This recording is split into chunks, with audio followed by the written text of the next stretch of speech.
All right. Let's just start this off. Okay, I'm gonna start this off. So, I know we kind of in. And before I say anything, I don't understand, given like how much I'm really kind of loathing Zack Snyder right now. I actually prefer his movie. Exactly. When you actually think about it, you like the first one actually made sense. It was a coherent. Wait, that first one made sense. The slow motion thing in the first one totally made sense. This what really shocked me here, dude, was the beginning part. I was like, okay, we're gonna hear a story about Xerxes or however you say his name. That was interesting. Dude, he was intense. That guy's like how he came out a massive god king and that whole personality thing. Oh, that was amazing. That was intense. And then you find out that, okay, and then what happens now is somebody, I think the writer who was doing that decided to go watch his kids have a ballet recital, and left the writing of the movie to somebody else, because it feels like it was written by two different people. Yes. In fact, more than two. No. The first act, the Xerxes part, which is good, seems like it was written by someone else. The middle bit seems like it was written by somebody else. The end bit was written by the guy who wrote Time Cop, because it seems like those guys were teleporting left, right, and center. That's the guy they tagged in. It was like, all right, dude, I'm done. And it's like the person was just like, I'm gonna pay homage to Zack Snyder, and have the underwater Jesus scene with what's the name, Themistocles? So this is the scene where, well, if you watch Man of Steel, you'll get it. You'll be like, oh, when he's underwater. And then I was just like, no, he's not. Dude, tell me that's at least what he's seeing. It's exactly it. There's like a voiceover thing. There's a flashback, not a flashback, but it's like kind of like a daydream thing. And then he wakes up and he's on land. But in Man of Steel, he wakes up and he's somewhere else. Okay, I know we're supposed to follow a format for this, but I've got one more rant. Take him. Okay. I'm tagging him in. Okay, shoot, wait, I forgot. Wait, it was valid. Okay, cool. Let's continue. Let me list them. Okay. There was the love scene. The love kind of story. There was Xerxes. There were Superman references. Pick one. Like, which one is it? You'll stop me. Okay, keep going. There was that. There was it. Unrealistic dialogue. Like, dialogue. Thank you. That's it. Thank you very much.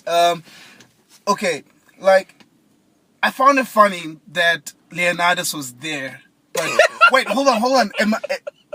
You must tell me when I'm spoiling, because I don't want to spoil. All right, I'll stop you. But you see Leonidas there, and men, #NoHomo, fell in love with Leonidas.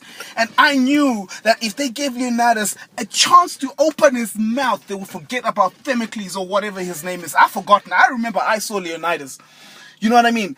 Right? And Leonidas gave, I think, 2 inspirational speeches. Man, I wanted to get up and fight something. But this guy, how many inspirational speeches do you have to give? I was over-inspired and I'm going to say the B word. Bored. You don't understand. You have to watch this. I'm hoping we post this like after today's. Okay. Where we are is Thursday, 21:55 in the evening. So Central African time. So I think probably 2 days from now is when you'll be hearing this. Yeah, 2 days. Yeah. Holy snap! Like, this country they're fighting for. How much of it have we actually seen? We see a statue in the distance and some couple of buildings. Like, where is this country that you're fighting for? Like, a farmer somewhere in the back. The most we saw was wheat. We saw wheat in the back. There's a lot of wheat there. And, like, it's like... And then they keep throwing things like, oh, these guys are like poets and whatever. And the way they were gutting people, like, holy snap. Poets don't do that. Nah. They snap you with not soliloquies. They snap your necks with onomatopoeias. You know the first one, like how people were like dead and like posing on the ground. That's where you know, okay, the good guys are dead. Nah, okay, I can go home. And you could have left it there. This is what makes a good sequel. A good sequel is one of those movies that you can leave it there and it's fine. Yeah.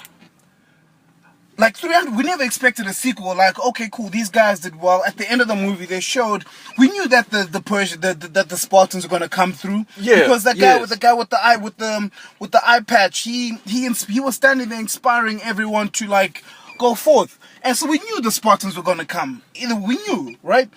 The first one, like, that was proper craftsmanship. Like, that's when I think that had a voice. That's when Snyder had a voice. He was trying to make a name for himself. And he went all out. I think he must have risked so much to actually pull off the first 300. Yeah. And heads off to that kind of thing. Because some directors would talk about, like, before I even attempt an action movie, I need to be sure of what I'm doing before I throw my head in the ring. And he did it, and it was beautiful. You literally forget this. You'd be like, you forget this movie the moment you walk out. That's why we're doing this right now. So we don't forget. No, sir, we forget.